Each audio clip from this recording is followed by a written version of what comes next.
Hello दोस्तों, स्वागत है आपका हमारे online platform VK edu change the way of learning पर। तो आप सभी लोग फटाफट से आज के सेशन से जुड़ जाएंगे। पिछली क्लास में हमने पढ़ा जैन धर्म के बारे में और महावीर की जीवनी को हमने एकदम डिटेल से पढ़ा। आज की क्लास में हम गौतम बुद्ध के बारे में पढ़ने वाले हैं। तो जितने सारे दोस्त आज के सेशन से जुड़े हुए हैं सभी को लाइक करना है और साथ ही साथ आज की क्लास को शेयर करना है। कहते हैं कि कोई भी लक्ष्य इंसान से बड़ा नहीं होता, कोई भी लक्ष्य इंसान से बड़ा नहीं होता और हारा वही जो लड़ा नहीं होता। जी हाँ दोस्तों, आप सभी लोगों के लिए एकदम शानदार खुशखबरी है कि आने वाले संडे को हम आपके लिए एकदम बेस्ट खुशखबरी लेकर आने वाले हैं। बहुत अच्छी आपके लिए खुशखबरी लेकर आने वाले हैं। यूपी एसएससी पेट एग्ज़ाम की तैयारी करने वाले सभी दोस्तों, जितने सारे लोग आज की हमारी यह वीडियो विजिट कर रहे हैं वह रात में 9 बजे ज़रूर ऑनलाइन आएंगे। संडे को रात में 9 बजे ज़रूर ऑनलाइन आएंगे। आप सभी को ऑनलाइन होना है संडे 9 बजे को।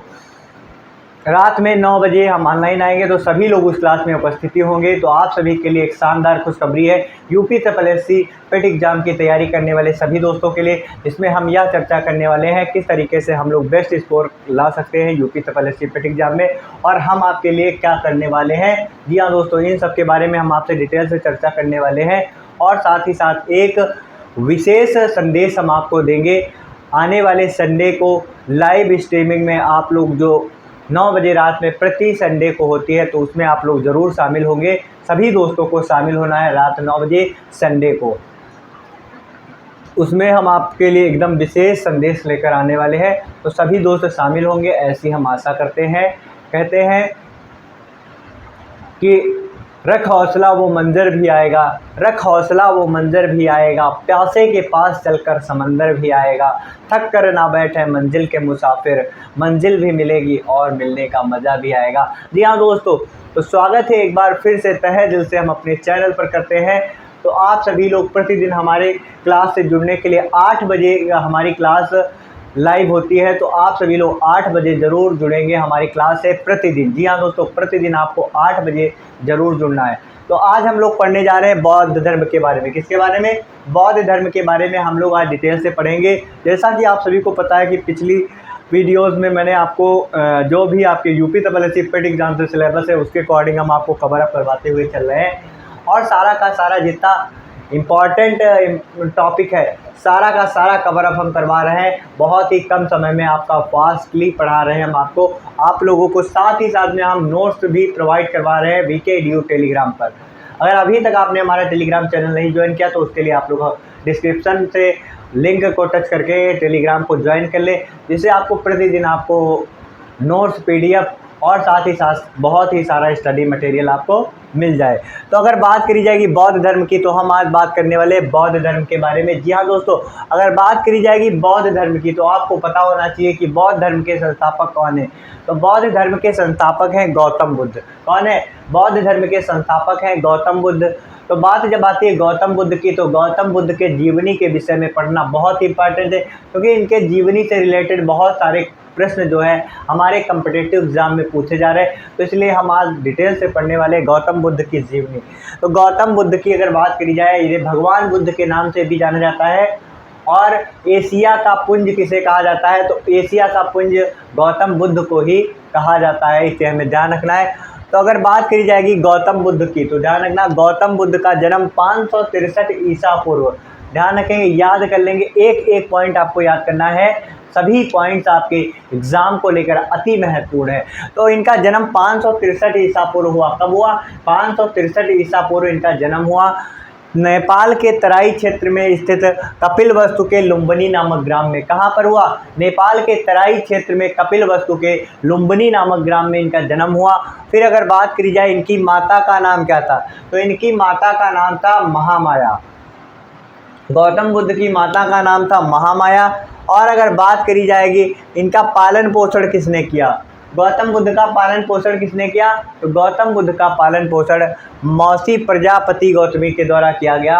मौसी प्रजापति गौतमी के द्वारा इनका पालन पोषण किया गया। बुद्ध का अर्थ क्या होता है?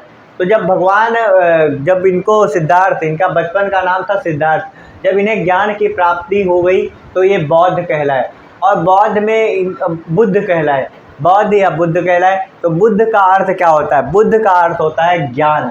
क्या होता है, ज्ञान होता है। जी हाँ दोस्तों, अगर बात करी जाएगी इनकी पत्नी का नाम क्या था, तो इनकी पत्नी का नाम यशोधरा था। क्या था, यशोधरा इनकी पत्नी का नाम था, और बेटे का नाम था राहुल, इनके पुत्र का नाम था राहुल। जी हाँ दोस्तों, अगला है, इन्होंने गृह त्याग कब किया, इन्होंने संन्यास लेने के लिए गृह को कब त्याग किया, तो इन्होंने संन्यास लेने के लिए 29 वर्ष की आयु में अपने गृह को त्याग दिया।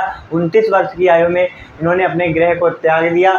4 दृश्य जिन्होंने इन्हें संन्यास लेने के लिए बहुत ज़्यादा मजबूर किया, उन दृश्यों को देखकर इनके जीवन में, इनके अंदर बहुत ही विशेष परिवर्तन महसूस हुआ, जिसके कारण इन्होंने संन्यास लेने के लिए गृह त्याग दिया।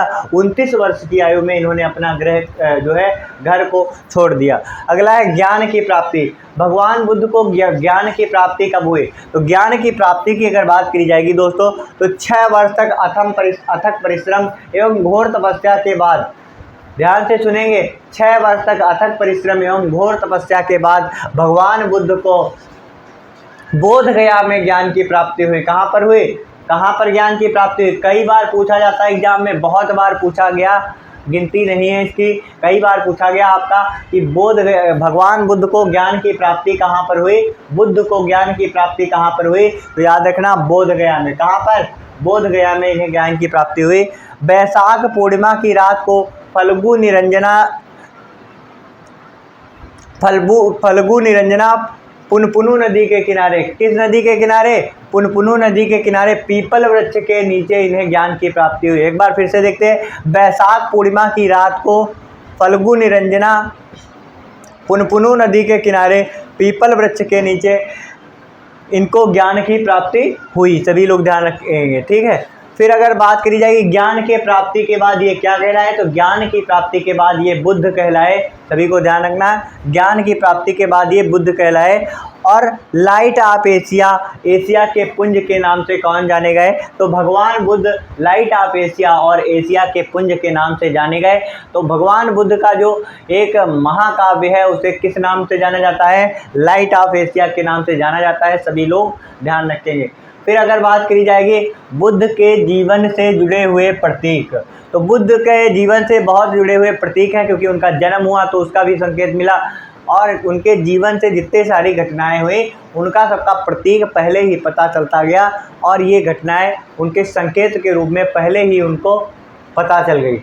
जैसे कि आपको देखेंगे हाथी, हाथी जो है किसका प्रतीक था, हाथी बुद्ध के गर्भ में होने का प्रतीक था। हाथी क्या था, हाथी बुद्ध के गर्भ में होने का प्रतीक। कमल जन्म का प्रतीक। सांड की अगर बात करी जाएगी तो यौवन का प्रतीक, गौतम बुद्ध के यौवन का प्रतीक। अगर बात करी जाएगी घोड़ा, तो घोड़ा जो है गृह त्याग का प्रतीक था, घोड़ा गृह त्याग का प्रतीक था। अगर बात करी जाएगी पीपल, पीपल ज्ञान का प्रतीक, और शेर समृद्धि का प्रतीक, पद चिन्ह निर्वाण का प्रतीक, और स्तूप मृत्यु का प्रतीक। अगर बात करी जाएगी गौतम बुद्ध, तो उनके जीवन से जुड़े हुए ये प्रतीक हैं, इन्हें आपको ध्यान से याद कर लेना है। ये जो सारे आपको नोट्स हैं वो आपको टेलीग्राम चैनल पर मिलने वाले हैं, बस आपको ज्वाइन करना है फटाफट से। सब कुछ सारा आपका एकदम लिखा हुआ कंटेंट आपको मिलने वाला है, तो ध्यान रखेंगे सभी दोस्त। तो अगर बात करी जाएगी गौतम बुद्ध की, तो गौतम बुद्ध को सिद्धार्थ के नाम से जाना जाता था। किस नाम से, सिद्धार्थ। और इनके पिता का नाम सिद्धोधन था। क्या नाम था, तो दोधन इनके पिता का नाम था, सभी को ध्यान देना। और इनका एक चचेरा भाई था जिसका नाम क्या था, बहुत बार एग्जाम में पूछा जाता, किस सिद्धार्थ के चचेरे भाई का नाम क्या था, देवदत्त था। क्या था, देवदत्त इनके चचेरे भाई का नाम था। अगर बात करी जाएगी वैराग्य की प्रबल इच्छा करने के लिए कौन से दृश्य इनके सामने आए, अति महत्वपूर्ण है कि वैराग्य की इच्छा को प्रबल करने वाले कौन से दृश्य इनके सामने आए। तो अगर ये पूछा जाए तो प्रथम दृश्य इन्हें किसका दिखा, तो ध्यान देंगे चारों दृश्य को आपको क्रम से याद करना है। ऐसे आपका एग्जाम में पूछा जाता है कि भगवान बुद्ध के को वैराग्य उत्पन्न हुआ तो उनके कौन से दृश्य दिखे, उनमें से दूसरा दृश्य कौन था, तो आपको पूरा याद कर लेना। दूसरा कौन था, तीसरा कौन था, चौथा कौन याद था। सबसे पहले उन्हें एक वृद्ध पुरुष दिखा, उसके बाद एक रोगग्रस्त व्यक्ति दिखा, उसके बाद एक मृतक व्यक्ति दिखा, और सबसे लास्ट में एक प्रसन्न सन्यासी दिखा। तो ये 4 घटनाएं, ये 4 दृश्य दिखे जिनके कारण भगवान बुद्ध के अंदर जो है वैराग्य की भावना उत्पन्न हुई। तो अगर बात की जाए प्रथम दृश्य में वृद्ध व्यक्ति दिखा, कौन दिखा? एक बूढ़ा आदमी दिखा, एक वृद्ध व्यक्ति दिखा। द्वितीय दृश्य में एक रोगग्रस्त व्यक्ति दिखा, एक बीमार पीड़ित व्यक्ति दिखा। और अगर बात करी जाएगी तृतीय दृश्य में एक मृतक व्यक्ति दिखा, एक मरा हुआ व्यक्ति दिखा।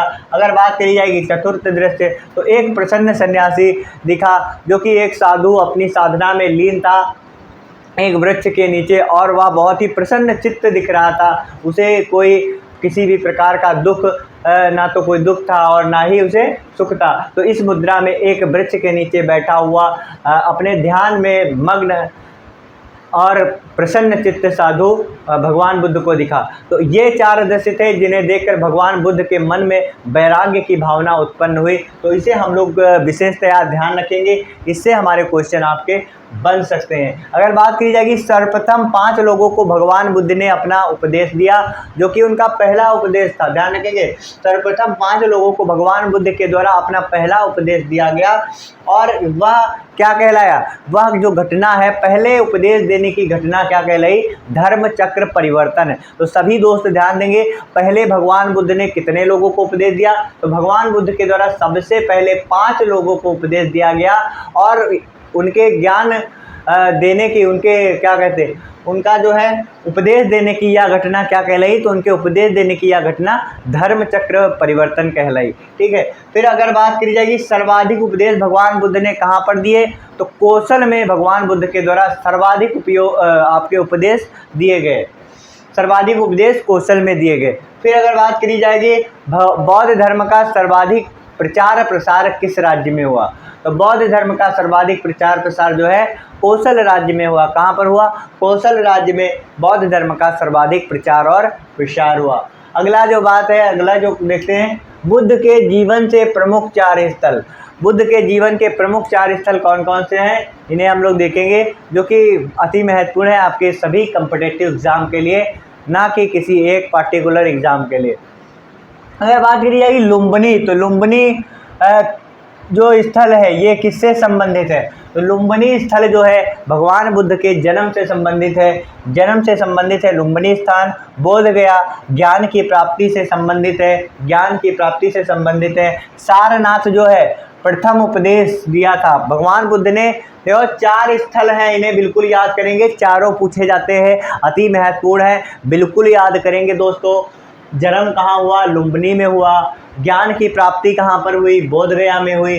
प्रथम उपदेश कहाँ दिया इन्होंने? सारनाथ में दिया। और इनकी मृत्यु कहाँ पर हुई? कुशीनगर में इनकी मृत्यु हुई। तो एक बार फिर से रिवीजन करते हैं, जन्म कहाँ हुआ? जन्म इनका लुम्बिनी में हुआ। ज्ञान की प्राप्ति कहाँ हुई? बोध गया में ज्ञान की प्राप्ति हुई। प्रथम उपदेश कहाँ दिया? तो इन्होंने सारनाथ में अपना पहला उपदेश दिया। इनके परिवार निर्माण कहाँ पर हुआ या मृत्यु कहाँ पर हुई? तो कुशीनगर में इनकी मृत्यु हुई। सभी दोस्त ध्यान रखेंगे, कई बार, जी हाँ दोस्तों, कई बार बहुत ही आसान क्वेश्चन आ जाते हैं और हम लोगों से छूट जाते हैं। तो हमें हर इम्पॉर्टेंट पॉइंट को तैयार करना है। जो यहाँ पे हम आपको कंटेंट पढ़ा रहे हैं ये एकदम बिल्कुल इम्पॉर्टेंट और रिलेवेंट कंटेंट है आपके सभी कम्पिटिटिव एग्जाम के लिए। तो अगर बात की जाएगी बुद्ध के जीवन की घटनाएं, तो बुद्ध के जीवन की प्रमुख घटनाएं जिनका अलग अलग नाम दिया गया उनके बारे में हम लोग पूछेंगे।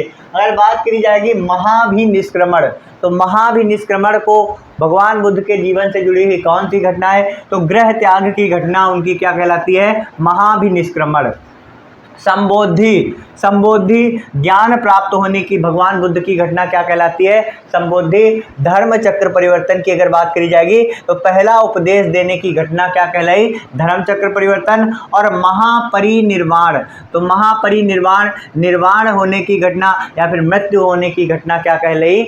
महापरिवार निर्वाण। एक बार फिर से फटाफट से रिवाइज करते हैं, ये भी आपका बहुत इंपॉर्टेंट है। तो गृह त्याग की घटना जो है क्या कहलाई? तो महाभिनिष्क्रमण कहलाई। क्या कहलाई? महाभिनिष्क्रमण, गृह त्याग करने की घटना कहलाई। आपका ज्ञान प्राप्त होने की घटना क्या कहलाई? संबोधि, आपका ज्ञान प्राप्त होने की घटना कहलाई। पहला उपदेश इन्होंने 5 लोगों को दिया और यह घटना क्या कहलाई? तो यह घटना आपका धर्म चक्र परिवर्तन कहलाए। और पहला उपदेश इनके द्वारा कहाँ पर दिया गया, तो सारनाथ में इनके द्वारा पहला उपदेश दिया गया। निर्वाण प्राप्त होने की घटना क्या कहलाई, निर्वाण होने की, मृत्यु होने की घटना क्या कहलाई, महापरिनिर्वाण। क्या कहलाई, महापरिनिर्वाण। तो ये भगवान बुद्ध के जीवन से जुड़ी हुई कुछ इंपॉर्टेंट घटनाएं हैं, इन्हें हम लोग अवश्य तैयार करेंगे। अगला है महापरिनिर्वाण। महापरिनिर्वाण, महापरिनिर्वाण। कुशीनगर में 80 वर्ष की आयु में शरीर त्याग दिया भगवान बुद्ध ने 483 ईसा पूर्व। तो 483 ईसा पूर्व भगवान बुद्ध के द्वारा अपना शरीर का परित्याग किया गया और यह घटना महापरिनिर्वाण के नाम से जानी जाती है। तो इन्होंने 80 वर्ष की उम्र में अपने शरीर का परित्याग किया। फिर अगर बात की जाएगी अंतिम समय की, जी हाँ दोस्तों, अंतिम समय में जो अंतिम वर्षा ऋतु है ये इन्होंने वैशाली में व्यतीत किया। सभी लोग ध्यान रखेंगे, अंतिम वर्षा ऋतु कहाँ पर व्यतीत की इन्होंने, वैशाली में। पावा में यह चुंद नामक व्यक्ति के बगीचे में ठहरे हुए थे, जहाँ पर चुंद ने इन्हें सूकर मच्छों को भोजन में खिला दिया, जिसके कारण इन्हें रक्तातिसार हो गया और भयंकर दर्द उत्पन्न हुई। और उस अवस्था में होते हुए भी यह कुशीनगर गए और वहाँ पर इन्होंने सुभद्र को अंतिम उपदेश दिया। जी हाँ दोस्तों, सुभद्र को वहाँ पर इन्होंने अंतिम उपदेश दिया। चलिए हम लोग बौद्ध धर्म के बारे में कुछ अन्य महत्वपूर्ण बिंदुओं पर चर्चा करते हैं। अगर बात करी जाएगी बौद्ध धर्म के त्रिरत्न के बारे में, तो बौद्ध धर्म के त्रिरत्न में आपका पहला है बुद्ध, दूसरा है धम्म और तीसरा है संघ। तो बौद्ध धर्म के त्रिरत्न कौन कौन से हैं, बुद्ध, धम्म और संघ। सभी लोग ध्यान रखेंगे। अगला है बौद्ध धर्म के त्रिपिटक के बारे में। तो त्रिपिटक की अगर बात करी जाएगी तो ये किस भाषा में है, पाली भाषा में है त्रिपिटक। बौद्ध धर्म के त्रिपिटक किस भाषा में है, पाली भाषा में है। कौन कौन से त्रिपिटक हैं में आते हैं, विनय पिटक, सूत्र पिटक, अभिधम्म पिटक। कौन कौन से, विनय पिटक, सूत्र पिटक और अभिधम्म पिटक, ये 3 पिटक आते हैं बौद्ध धर्म में। एक बार पुनः रिवाइज करेंगे, त्रिपिटक कौन से हैं, विनय पिटक, सूत्र पिटक और अभिधम्म पिटक। अगर बात करी जाएगी विनय पिटक, तो यह संघ संबंधी नियमों को बताते हैं। विनय पिटक संघ संबंधी नियमों को बताते हैं। दोस्तों एकदम ध्यान से सुनेंगे, ठीक है। सूत्र पिटक की अगर बात करी जाएगी तो बुद्ध के उपदेशों का संग्रह होता है। बुद्ध के उपदेशों के संग्रह को क्या कहते हैं, सूत्र पिटक। अगर बात की जाएगी दार्शनिक सिद्धांत, तो दार्शनिक सिद्धांत को कौन बताते हैं, अभिधम्म पिटक। अगर ये बात करी जाएगी कि बुद्ध के पिटक किस भाषा में है, तो पाली भाषा में है। और 3 पिटक हैं, आपको ध्यान से आप लोग याद कर लेंगे। बुद्ध धर्म अविद्या और दुख के मूल विनाश के लिए अष्टांगिक मार्ग बताया गया। क्या बताया गया, बुद्ध धर्म में अविद्या और दुख के मूल नाश के लिए अष्टांगिक मार्ग बताया गया। कौन सा मार्ग बताया गया, अष्टांगिक मार्ग बताया गया, जिसे पहले तो आपका 3 भागों में डिवाइड किया गया, प्रज्ञा, शील और समाधि। प्रज्ञा, शील और समाधि। तो अष्टांगिक मार्ग कौन कौन से हैं, इन्हें हम लोग देखेंगे। सम्यक दृष्टि, सम्यक वाक, सम्यक संकल्प, ये आपके प्रज्ञा में आते हैं। कौन से आते हैं, सम्यक दृष्टि, सम्यक वाक और सम्यक संकल्प प्रज्ञा में आते हैं। फिर बात आती है शील की, तो शील में आते हैं आपके सम्यक कर्मात, सम्यक व्यायाम और सम्यक आजीव। ये 3 आपके शील में आते हैं। बात करी जाए समाधि की, तो समाधि में आपके 2 आते हैं, कौन से, सम्यक स्मृति और सम्यक समाधि। इस प्रकार से आपके ये 8 अष्टांगिक मार्ग हैं, जिन्हें बौद्ध धर्म में अविद्या और दुख के मूल विनाश के लिए बताया गया है अष्टांगिक मार्ग, ठीक है। तो दुख और अविद्या के मूल विनाश का अष्टांगिक मार्ग है, जिसमें कौन कौन से हैं, एक बार फिर से, सम्यक दृष्टि, सम्यक वाक, सम्यक संकल्प, सम्यक कर्मात, सम्यक व्यायाम, सम्यक आजीव, सम्यक स्मृति और सम्यक समाधि। सभी लोग ध्यान रखेंगे, अति महत्वपूर्ण है। अगला है बौद्ध शिक्षा केंद्र। कई बार आपका पूछा गया एग्जाम में कि बौद्ध शिक्षा केंद्र नालंदा, वल्लभी और विक्रमशिला है। ध्यान रखेंगे, ऐसे पूछा जाएगा इनमें से कौन सा बौद्ध शिक्षा केंद्र नहीं है। तो आपका 3 तो सही होंगे लेकिन 1 गलत होगा। अगर आपको सही नहीं पता होगा तो आप गलत करके आ जाएंगे। तो बौद्ध शिक्षा केंद्र कहाँ कहाँ पर है, नालंदा में है, वल्लभी में है और विक्रमशिला में। नालंदा में, वल्लभी में और विक्रमशिला में 3 जगह पे आपके बौद्ध शिक्षा केंद्र है। नालंदा किससे संबंधित है, कुमारगुप्त से। ध्यान रखेंगे, कुमारगुप्त से संबंधित है नालंदा शिक्षा केंद्र। और अगर बात की जाएगी विक्रमशिला, तो विक्रमशिला जो ये केंद्र है ये धर्मपाल से संबंधित है। किससे संबंधित है? धर्मपाल से संबंधित है। अगला जो पॉइंट है वो अति महत्वपूर्ण है, एक बार नहीं कई बार आपके एग्जाम में पूछा गया, बौद्ध संगीतियों से रिलेटेड प्रश्न। तो प्रमुख बौद्ध संगीतियों को हम देखेंगे। तो बौद्ध धर्म में 4 प्रमुख संगीतियाँ हुई, तो इनके बारे में हम एकदम डिटेल से पढ़ने वाले हैं। तो आप सभी लोग एकदम ध्यान से देखने वाले हैं, ऐसी हम आशा करते हैं। तो अगर बात करी जाएगी प्रथम बौद्ध संगीति कब हुई और कहाँ पर हुई और किसकी अध्यक्षता में हुई और उस समय पर कौन शासक था? तो अगर बात करी जाएगी प्रथम बौद्ध संगीति की, तो ये 483 ईसा पूर्व हुई। कब हुई? 483 ईसा पूर्व हुई। राजगृह सप्तपर्णी गुफा में। कहाँ पर हुई? राजगृह सप्तपर्णी गुफा में महाकश्यप की अध्यक्षता में। किसकी? महाकश्यप और महाकश्यप की अध्यक्षता में हुई है। और उस समय शासक कौन था? तो अजातशत्रु शासक था पहली बौद्ध संगीति में। पहली बौद्ध संगीति में अजातशत्रु शासक था। और ये कहाँ पर हुआ? राजगृह सप्तपर्णी गुफा में हुआ, 483 ईसा पूर्व। अगला है द्वितीय बौद्ध संगीति। ये आप लोग याद कर लेंगे, बिल्कुल अति महत्वपूर्ण है। ये इस चार्ट को आप लोग, ये चार्ट जो है पूरा सब आपको टेलीग्राम पे मिलने वाला है, तो आप लोग इसे याद जरूर करेंगे। द्वितीय की अगर बात करी जाएगी तो 383 ईसा पूर्व, 383 ईसा पूर्व, पूरा 100 वर्ष बाद। प्रथम 483 ईसा पूर्व और द्वितीय जो है पूरा 100 वर्ष बाद आपका 383 ईसा पूर्व वैशाली में हुआ। और इसकी अध्यक्षता किसने की? सुबुकामी ने इसकी अध्यक्षता की। किसने की? सुबुकामी ने दोस्तों इसकी अध्यक्षता की। और इसके शासक कौन थे? कालाशोक इसके शासक थे। कालाशोक इसके शासक थे। अगर बात की जाएगी तृतीय बौद्ध संगीति, तो ये आपकी 247 ईसा पूर्व हुई। कब हुई? 247 ईसा पूर्व पाटलिपुत्र में हुई। और ध्यान देंगे मोगलीपुत्र तिस्य इसकी अध्यक्षता की। किसने की? मोगलीपुत्र तिस्य ने इसकी अध्यक्षता की। और अशोक इसका शासक था। कौन शासक था? अशोक इसका शासक था। एक बार तृतीय बौद्ध संगीति के बारे में हम लोग याद करेंगे क्योंकि अति महत्वपूर्ण है। 247 ईसा पूर्व पाटलिपुत्र में इसका आयोजन हुआ। मोगलीपुत्र तिस्य ने इसकी अध्यक्षता की। और उस समय शासक कौन था? तो तृतीय बौद्ध संगीति के समय अशोक शासक था। कौन था? अशोक शासक था। बात जब आती है चतुर्थ बौद्ध संगीति की, अति महत्वपूर्ण ये भी है। ये चारों बौद्ध संगीतियाँ आप बिल्कुल रट कर जाएंगे एग्जाम में, अति महत्वपूर्ण है। चतुर्थ बौद्ध संगीति की अगर बात करी जाएगी तो ईसा प्रथम शताब्दी में आपकी क्या हुई? चौथी बौद्ध संगीति कुंडल वन कश्मीर में हुई। कहाँ पर हुई? कुंडल वन कश्मीर में आपकी चौथी बौद्ध संगीति हुई। जी हाँ दोस्तों, वसुमित्र ने इसकी अध्यक्षता की। और उस समय शासक कौन थे? अश्वघोष। तो प्रथम शताब्दी में कुंडल वन कश्मीर में वसुमित्र की अध्यक्षता में अश्वघोष कौन था? शासक था। तो ये 4 बौद्ध संगीतियाँ आपकी अति महत्वपूर्ण है। आने वाले सभी कॉम्पिटेटिव एग्जाम के लिए आप सभी लोग इसे जरूर तैयार करेंगे।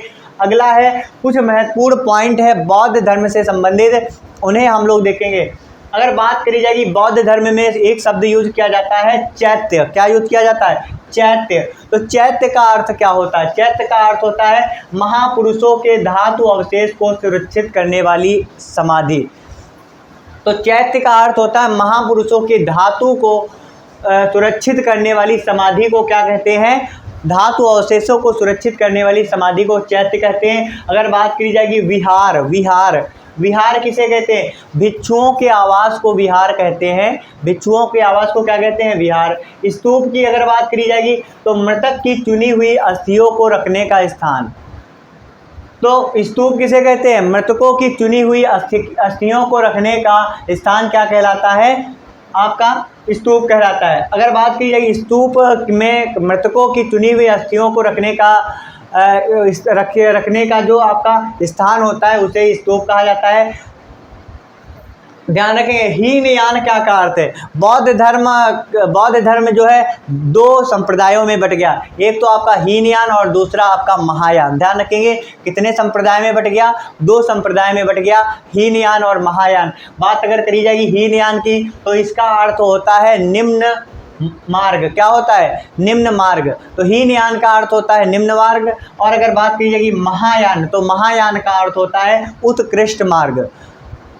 आपका हीनयान का निम्न मार्ग और आपका महायान का अर्थ होता है उत्कृष्ट मार्ग। तो ये ध्यान रखेंगे, बौद्ध धर्म 2 संप्रदायों में बट गया, हीनयान और महायान। अगला जो है लाइट ऑफ एशिया किसे कहा जाता है, सभी को पता है। लाइट ऑफ एशिया, एशिया की पुंज भगवान बुद्ध को कहा जाता है, महात्मा बुद्ध को कहा जाता है। तो लाइट ऑफ एशिया महाकाव्य जो है इसके रचयिता कौन है, तो इसके रचयिता है एडविन अर्नाल्ड। कौन है, एडविन अर्नाल्ड। ये आपकी लाइट ऑफ एशिया महाकाव्य है, इसकी रचयिता किसने की, एडविन अर्नाल्ड के द्वारा की गई है।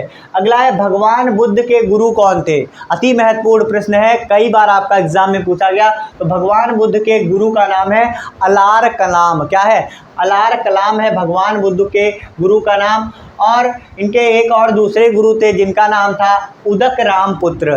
तो 2 गुरु थे इनके, याद रखेंगे, अलार कलाम और उदक राम पुत्र। सभी को ध्यान देना है और याद कर लेना। जी हाँ दोस्तों, हमारी क्लास हो चुकी है और आपने बौद्ध धर्म से रिलेटेड जितने सारे महत्वपूर्ण पॉइंट हैं सभी के बारे में हमने आपसे चर्चा किया और इससे बाहर आपका एग्जाम में कुछ नहीं होने वाला है। आपको अगर नोट्स PDF चाहिए तो उसके लिए आप सभी लोग हमारे टेलीग्राम चैनल को जरूर ज्वाइन करेंगे, जिसका लिंक आपको डिस्क्रिप्शन में मिल जाएगा। जी हाँ दोस्तों, कहते हैं कि अगर मंजिल है पहाड़ तो हम भी मांझी हैं, अगर मंजिल है पहाड़ तो हम भी मांझी हैं, जब तक तोड़ेंगे नहीं तब तक छोड़ेंगे नहीं।